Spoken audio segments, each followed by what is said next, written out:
Hi everyone! In this video, I'll show you how to transfer or download your Google data using Google Takeout. Let's get started. First, make sure you're signed in to the Google account you want to transfer or back up data from. Click your profile picture and select Manage your Google account. Then go to the Data and Privacy tab. Scroll down to the Download or Delete Your Data section and click Download Your Data.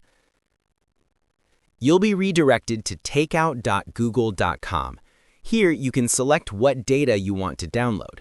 You'll see a list of Google services like Drive, Gmail, Calendar, Contacts, Classroom, Chrome, and more. By default, all are selected, so click Deselect All and then check only the services you want to export. After selecting your data, scroll to the bottom and click Next Step. Now choose your delivery method, frequency, file type, and file size.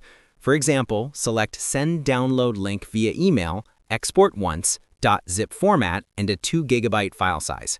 Once done, click Create Export. Google will now start creating your export. This may take some time depending on how much data you have. You'll see the progress on the export page. When it's ready, you'll receive an email from Google Takeout with a download link. Open the email, click Download Your Files, and it will take you back to the Google Takeout page. Click Show Exports, then download the exported files manually. After downloading, go to your file manager, open the Downloads folder, and extract the takeout.zip file. Inside the extracted folder, you'll find all your data, such as Drive, Gmail, Meet, YouTube, or any other services you selected. This is your complete Google backup that you can safely store or move to another account. And that's it.